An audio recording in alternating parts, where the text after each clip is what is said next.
Good morning, beautiful people. Euh, nous sommes ici pour parler de la santé, de la, de comment vivre mieux, de comment vivre plus longtemps sur Terre, comment vivre plus longtemps sur Terre. C'est une thématique qui dérange beaucoup quand on aborde vivre longtemps, puisque les livres sacrés que nous avons nous déterminent de vivre en 70 ans, au 70 au plus 80 ans. Selon la Bible, je ne sais pas selon le Coran, mais c'est que l'homme, par ce que nous voyons, nous vivons, la majorité vit moins que 100 ans. La majorité vit moins que 100 ans. Donc, il y a une question qui me vient à la tête quand on lit les livres sacrés, la Bible surtout, c'est qu'il y a des gens qui ont vécu plus de 100 ans, plus de 200 ans. Il y a un spécialement que j'admire, qui a vécu 900 ans. 900 ans, qu'est-ce que lui l'a fait? Qu'est-ce que lui l'a fait? Quels sont les secrets qui a permis que il puisse vivre jusqu'à 900 ans? Qu'est-ce que nous pouvons faire aujourd'hui pour ne pas vivre euh, le plus court possible? Qu'est-ce que nous pouvons faire et vivre en bonne santé, vivre sans maladie, surtout les maladies que nous avons aujourd'hui, des maladies qui nous ont importées, les maladies que nous achetons dans nos manger. Quelqu'un a dit, pour soit ta nourriture soit ton médicament, ou ton médicament, ta nourriture.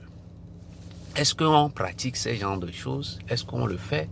Est-ce que nous sommes conscients que la santé est le seul capital que nous avons? Est-ce que nous avons conscience que la santé est le seul capital que nous avons? C'est le seul capital que nous avons.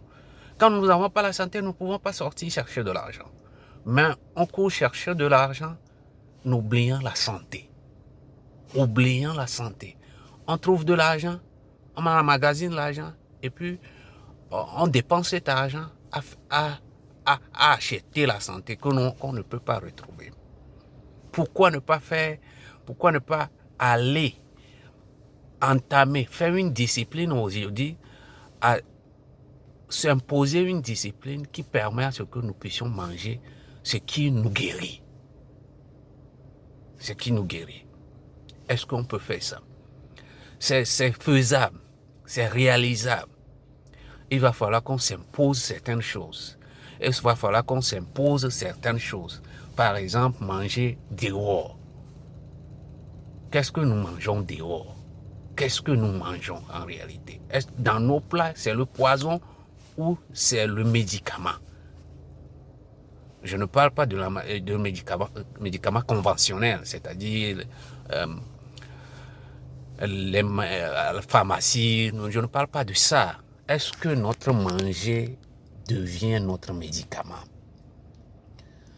C'est question de civilisation aujourd'hui, ce que nous mangeons. Bon, revenons. Définissons au moins la santé. La santé, c'est l'équilibre entre la perte des cellules, puisque notre corps est fait de cellules, est l'ensemble de cellules. C'est la perte de cellules et la régénération. C'est l'équilibre qu'il y a entre ces deux processus.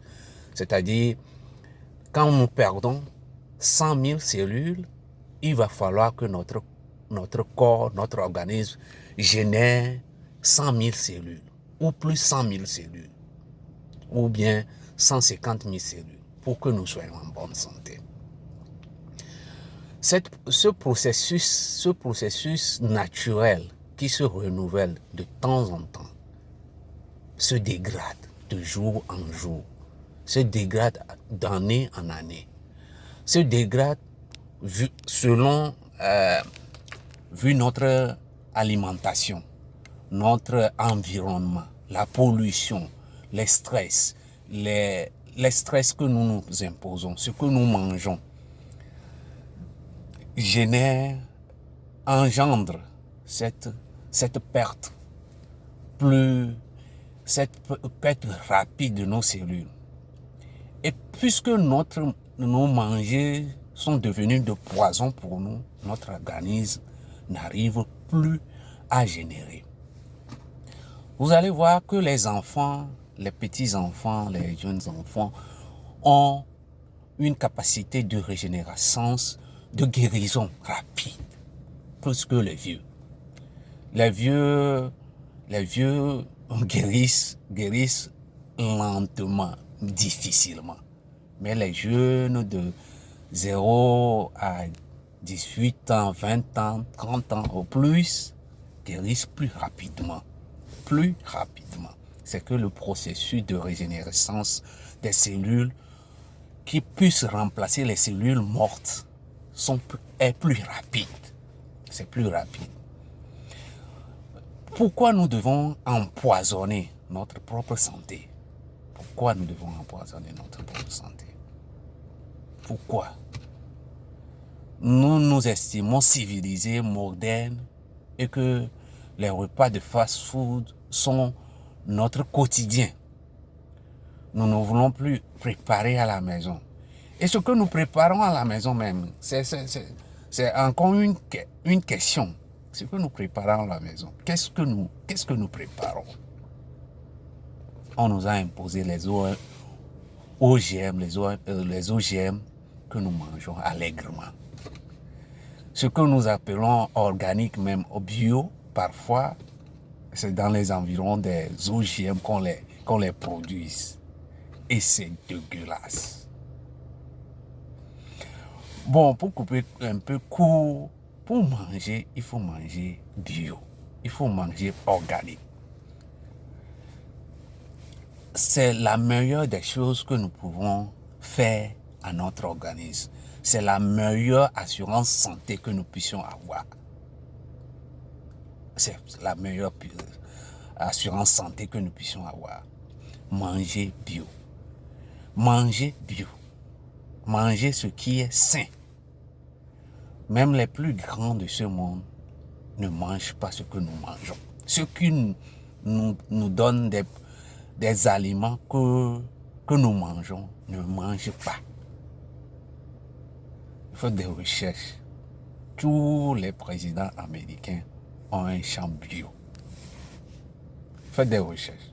Tous les présidents américains ont un champ bio. Ils ne mangent pas comme nous. Pourquoi?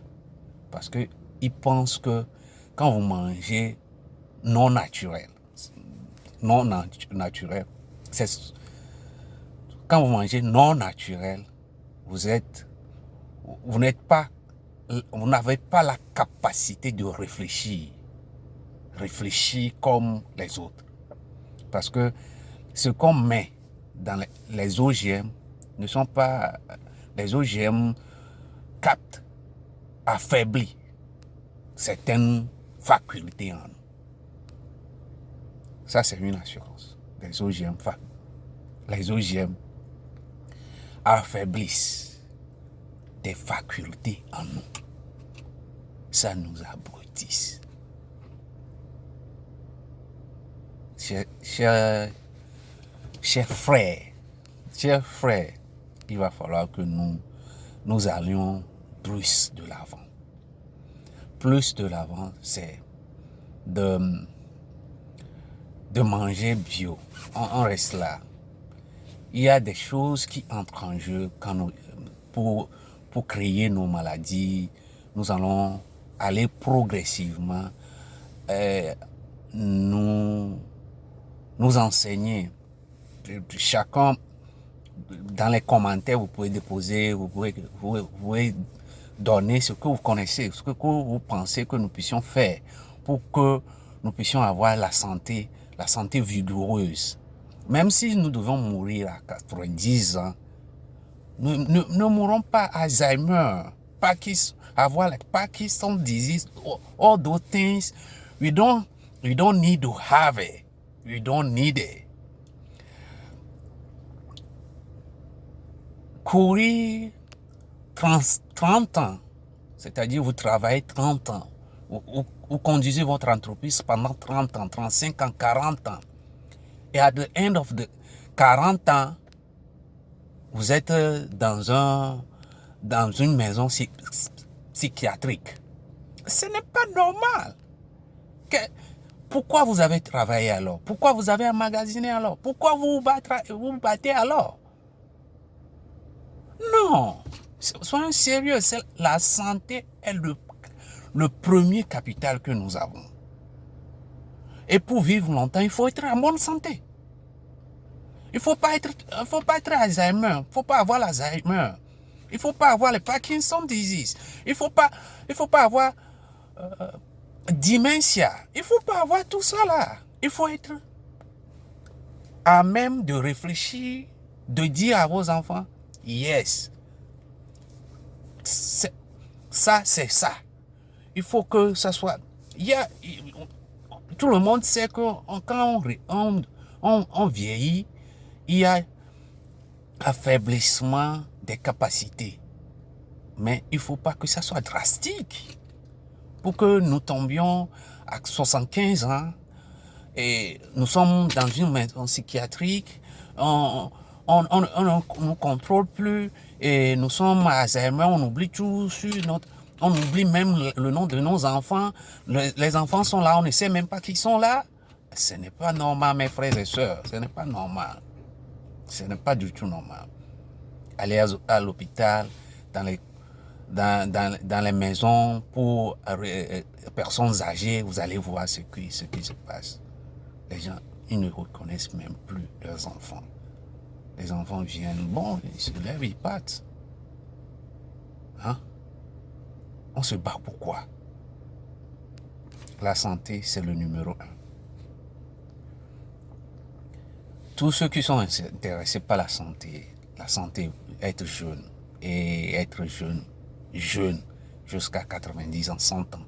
Puisque moi, je vais vivre à 150 ans, jusqu'à 150. Je veux voir mes petits-fils, les enfants de mes petits-fils. Je veux les voir. Je veux les voir. Je veux les voir donner des conseils, les orienter. Même si je sais que mes enfants sont intelligents et ils feront ce qu'il faut, je veux les avoir. Je veux avoir une dynastie. Donc, il faut que nous ayons des projets de vie nous permettant d'assurer notre santé, d'orienter notre santé, de manger ce qu'il faut, de faire les sports qu'il faut, de faire des méditations qu'il faut. C'est très important. Si vous êtes intéressé par cette vidéo, chers amis, commentez, likez,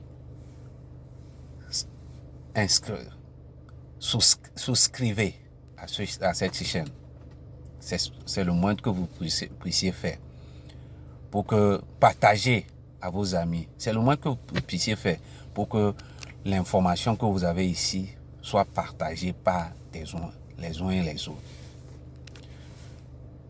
Nous devons vivre jeunes jusqu'à la mort. Merci. À bientôt.